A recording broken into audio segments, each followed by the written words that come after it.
Hello friends and welcome to Sleepy Classes in today's 2-minute series for Polity, जहाँ पे हम discuss करने वाले हैं कुछ इम्पॉर्टेंट इश्यूज जो कि करंट अफेयर्स के मद्देनज़र भी जो है काफ़ी ज़्यादा क्रूशल हो जाते हैं.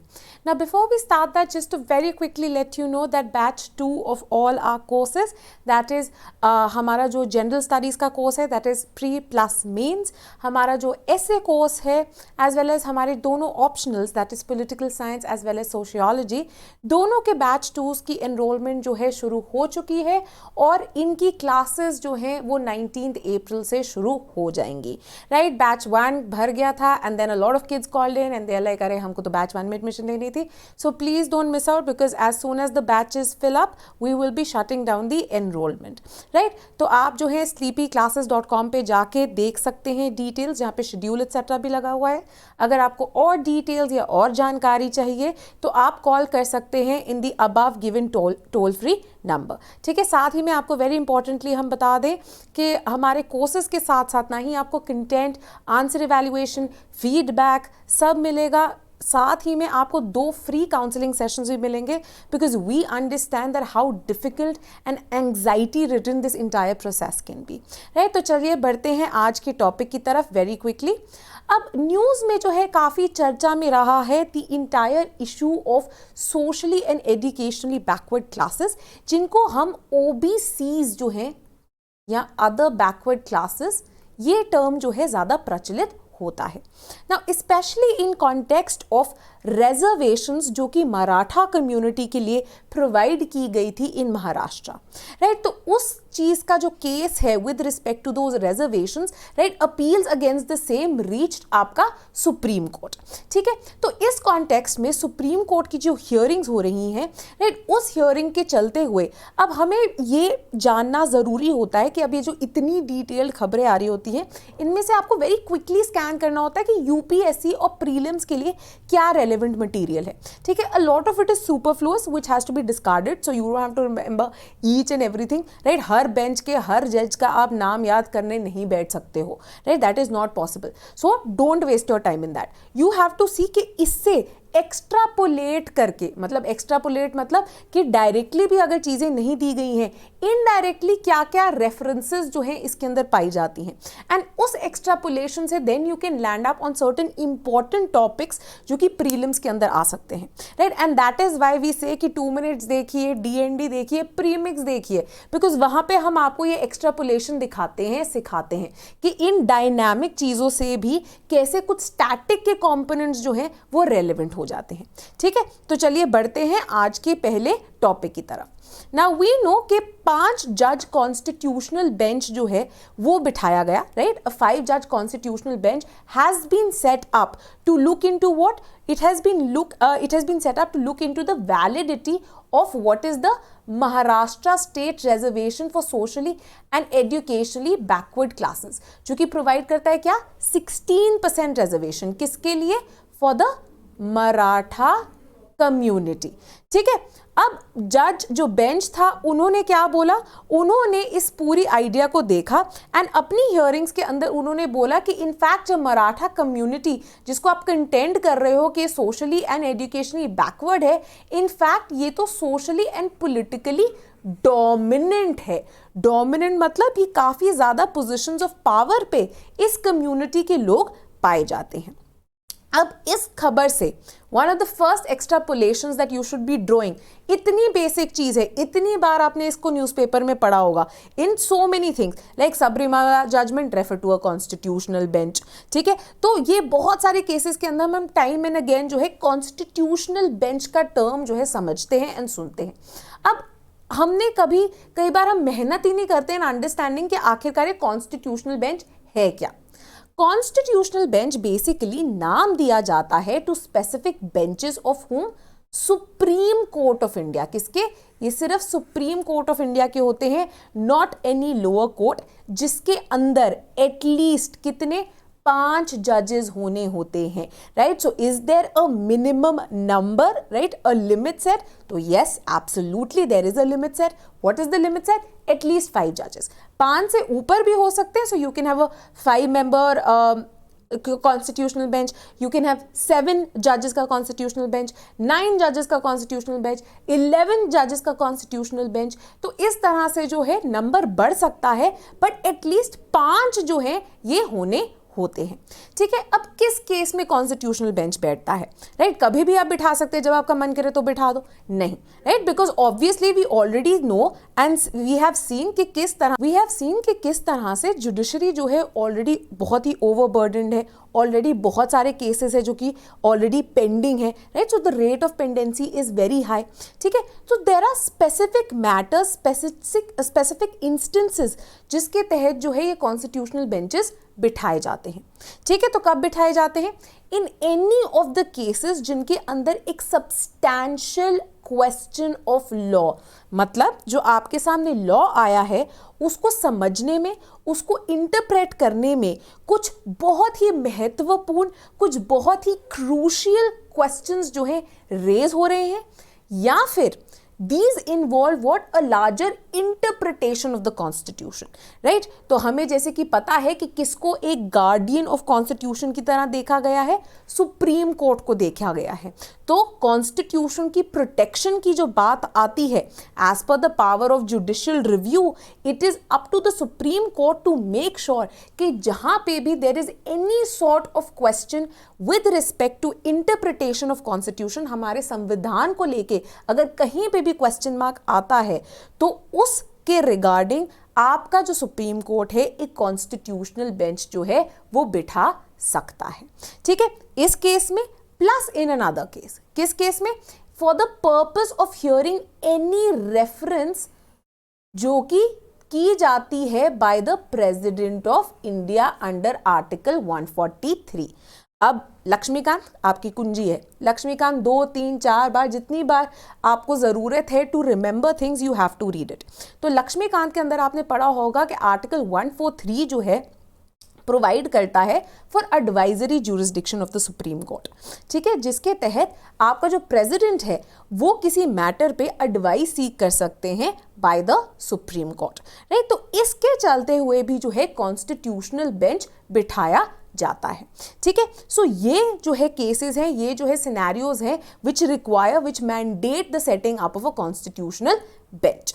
Now another very important thing in this regard कि जो प्रोविजन है कॉन्स्टिट्यूशनल बेंचेस की, अगर आपको फॉर एग्जांपल प्रीलिम्स में क्वेश्चन आ जाए, ठीक है, क्वेश्चन की एक स्टेटमेंट आ जाए कि which of the following statements are correct with respect to a constitutional bench in India.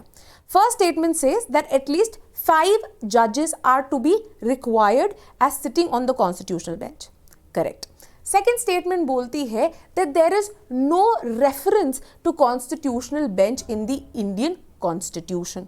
तो क्या ये सही होगा, क्या ये गलत होगा? तो ये गलत होगा। वाई? बिकॉज हम कहते हैं कि जो प्रोविजन है कॉन्स्टिट्यूशनल बेंच की, ये मैंडेट की गई है अंडर व्हाट? अंडर आर्टिकल 145 सब आपका जो क्लॉज 3 है। ठीक है, सो ये चीजें जो है कुछ कुछ याद रखनी जरूरी होती हैं।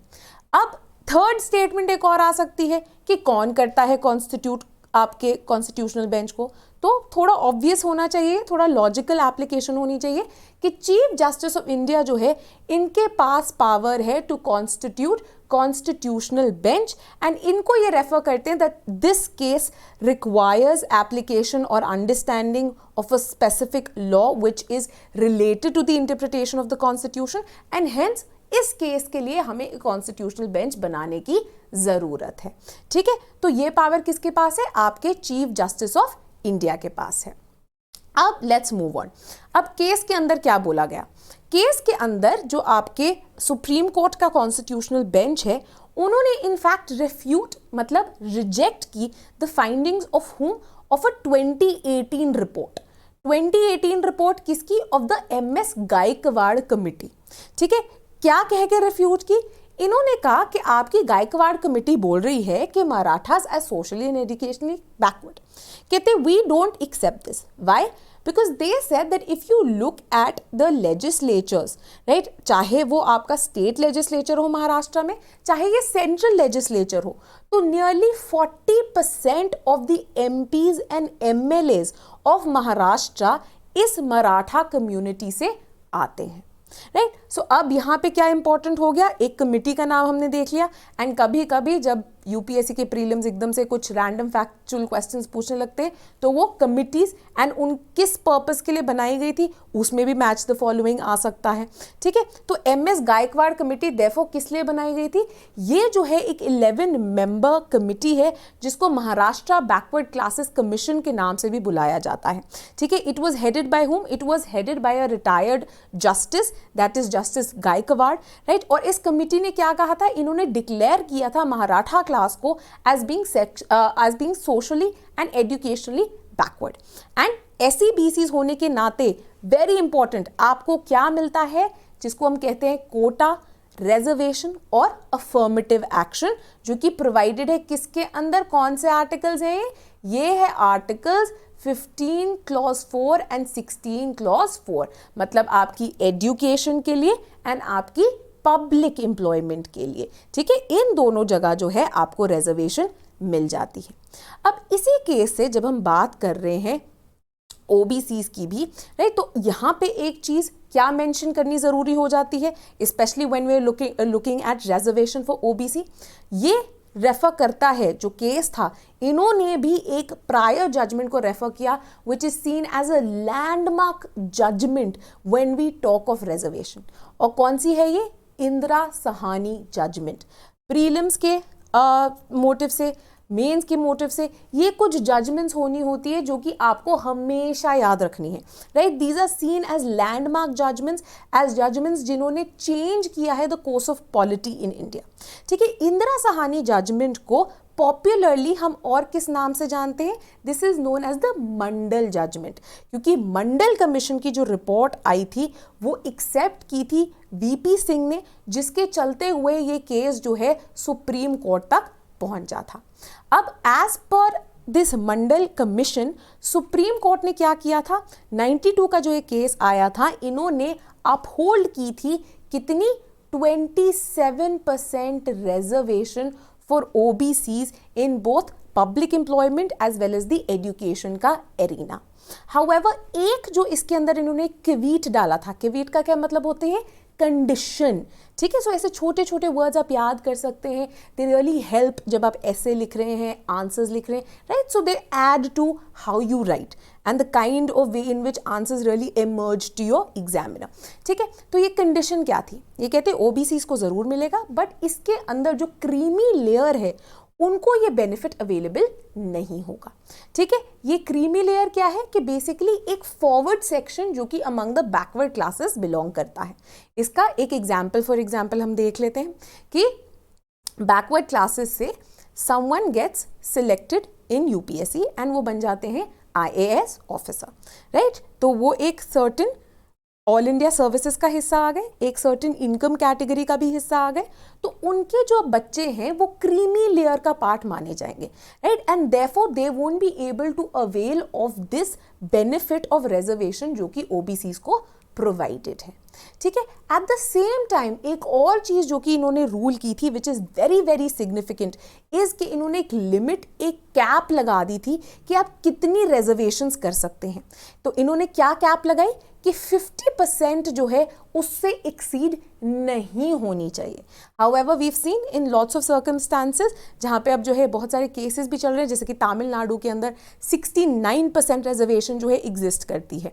और ये कैसे एग्जिस्ट करती थी, क्योंकि जो ये लॉस थे ये डाल दिए गए थे इन द 9th शेड्यूल, ठीक है। तो क्विकली अब मेरे को कमेंट्स में आपने बताना है कि 9th शेड्यूल क्या है, इसकी क्या इंपॉर्टेंस है। तो एक सिग्निफिकेंट चीज जो कि रिलेटेड है to 9th schedule, you have to tell me that in the comments, so quick revision भी हो जाएगी आपकी।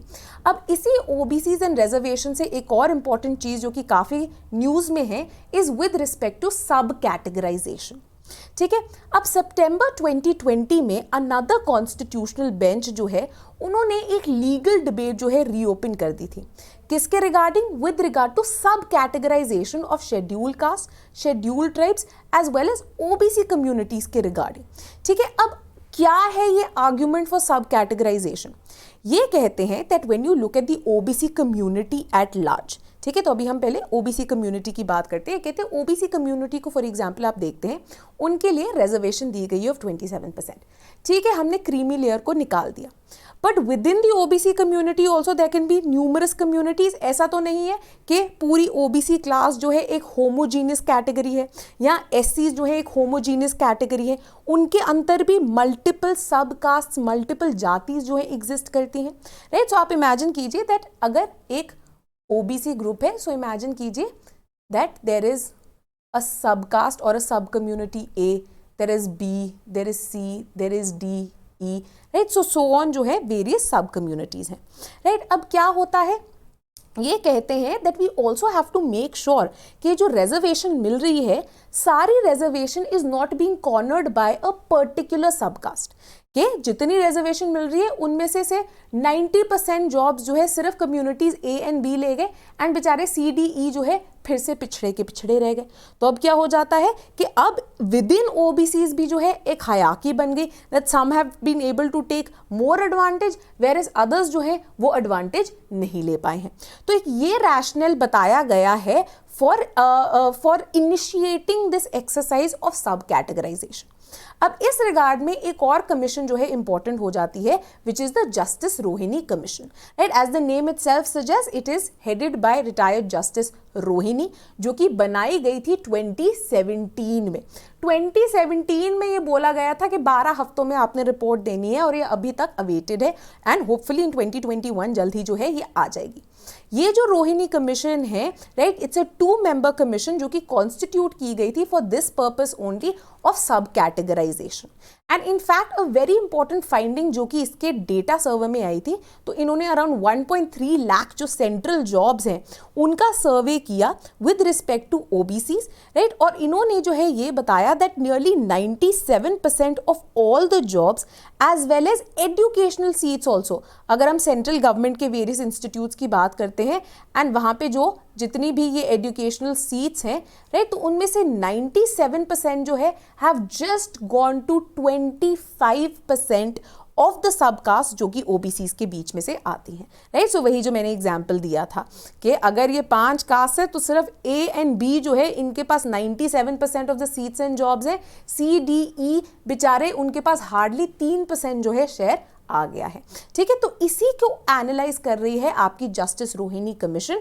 ये रोहिणी कमीशन जो है आपके विज्ञान भवन में बैठती है, एंड इसके जितने भी एक्सपेंसेस है those are borne by the NCBC, which is the National Commission for Backward Classes, right. जो कि हमें पता है National Commission of Backward Classes को भी रिसेंटली कॉन्स्टिट्यूशनल बॉडी डिक्लेयर कर दिया गया था। So second task of the day that you have to tell me कि कौन सा कॉन्स्टिट्यूशनल अमेंडमेंट एक्ट था जिसने एनसीबीसी को एक स्टैट्यूटरी बॉडी से कॉन्स्टिट्यूशनल बॉडी बनाया, right. So this is all for the 2 minutes of the day, right. Keep reading, keep analysing your newspaper.